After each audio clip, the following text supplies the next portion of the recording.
Bonjour, je suis Reza Zorabi, je suis consultant en cybersécurité chez DXC Technologies, une entreprise de 135 000 employés dans 72 pays du monde. Et je suis en parallèle enseignant à l'ESIF. Je m'appelle Loïc Kerbeuf, ça fait 25 ans que je suis dans le milieu de la cybersécurité et après une quinzaine d'années en tant qu'ingénieur cyber, j'ai basculé vers un rôle de responsable partenaire. Donc je suis en charge des partenaires chez les éditeurs, donc des gens qui vendent leurs services, l'intégration de produits cyber chez les clients. Bonjour, Céline Redon, j'ai monté le cabinet de conseil Acezo Conseil en fin 2021 et donc j'ai un profil ingénieur à la base, j'ai fait une école d'ingénieur généraliste et je suis tombée dans la sécurité des réseaux dès les années 2000. Et donc j'ai un profil d'abord technique puisque je suis passée dans différentes sociétés de conseil à intégrer des matériels tels que des firewalls, etc. chez les clients à droite et à gauche, et puis assez rapidement je suis montée en gouvernance ou déjà en management pour piloter des équipes techniques, et puis depuis donc fin 2021 je me suis lancée à mon compte. Je coach sur deux problématiques qui sont les deux principales de la préfecture de police, le 1 et le 2, qui sont comment assurer l'intégrité des fichiers d'un système, et le 2 qui est comment garantir la furtivité de l'identité, par exemple au cours d'une enquête. Alors nous on travaille sur les problématiques qui ont été proposées par la préfecture de police, à savoir l'intégrité d'une base de données, d'un système de fichiers principalement sous Linux. Et puis la deuxième problématique qui tourne autour de la furtivité dans le cadre des enquêtes qui peuvent être menées par des agents de la préfecture de police. Donc de la furtivité dans les recherches qui peuvent être apportées dans les recherches des agents sur le web, ou en tout cas dans leur enquête. Donc c'est la problématique de OP Mobility. En fait, elle m'a parlé parce que c'est de l'industrie déjà, et que du coup, enfin, dans ma carrière, j'ai beaucoup plus été confrontée à des services vraiment très IT, mais je trouve que la cyber doit s'immiscer dans tous les métiers réels et dans toutes les industries de manière générale. Et donc la norme ISO 21434, là, sur laquelle eux ils travaillent, donc la problématique qu'ils ont posée aux étudiants me parle, puisque c'est une des problématiques que j'ai actuellement chez un client. Et donc j'ai trouvé ça intéressant de voir un peu comment eux ils présentaient la problématique et comment les élèves surtout vont trouver à craquer le sujet en particulier.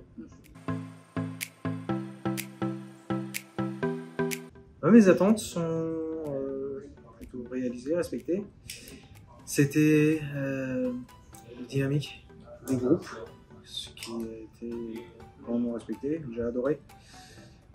Et c'était les échanges avec les étudiants, parce que quand j'étais étudiant moi-même, je faisais des hackathons de l'ESILV avec d'autres écoles et d'autres entreprises, et je trouvais ça très stimulant, intellectuel. Non. Moi j'ai toujours adoré, en fait, j'ai toujours aimé être dans la transmission, notamment avec des étudiants. J'ai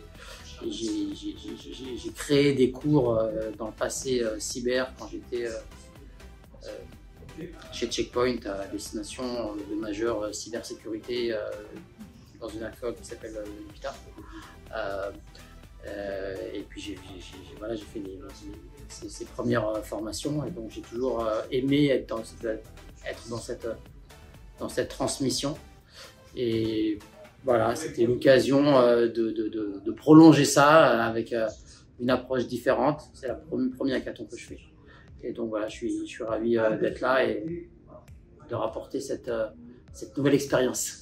Je me suis positionnée sur la problématique de OP Mobility parce que c'est de l'industrie, et donc c'est comment est-ce qu'effectivement au niveau de l'industrie on applique un certain nombre de normes ISO aussi pour faire monter les produits sur la réglementation, mais surtout les protections cyber. Et Et donc c'est un sujet qui me parle parce que je suis confrontée à la même problématique aujourd'hui chez un client. Donc je voulais voir comment Play Mobility abordait la problématique et surtout comment les étudiants pourraient répondre à ces idées. Quelles idées ils pourraient avoir pour répondre à la problématique. Exactement. Voilà, la journée s'est très bien passée avec les échanges que j'ai eus avec les étudiants. J'ai eu de nouvelles idées moi-même, de nouvelles façons de penser. Et aussi avec les autres coachs dans des entreprises différentes, avec des carrières différentes. Donc oui, je l'évalue très riche. Écoute, les compétences des étudiants sont plutôt très pointues. J'ai vu des étudiants qui étaient motivés sur des sujets qui n'étaient pas forcément évidents sur une première approche, en tout cas comme ça, à la première lecture. Et donc après une première matinée un peu de tâtonnement, cet après-midi on est en train de bûcher vraiment beaucoup plus. J'ai envie de dire, c'est cet après-midi-là qui est la partie la plus importante, parce que finalement demain matin, demain en début d'après-midi, ça sera les présentations au jury. Et donc là, ils sont en train de travailler et voilà, c'est assez intense. Nous, notre job, c'est de les accompagner, de les coacher, mais sur la partie technologique, on n'a pas grand-chose à leur apprendre. Mon ressenti, mais il est très bon, c'est très bien organisé. Ce lieu de manière s'y prête très bien, le campus cyber. Après, il y a toute la méthodologie que USAR Academy nous donne, je pense que nous côté coach et puis du côté des étudiants. Donc, je suis très intéressée de voir quelles sont les idées et les solutions qui vont être proposées ce soir et demain soir.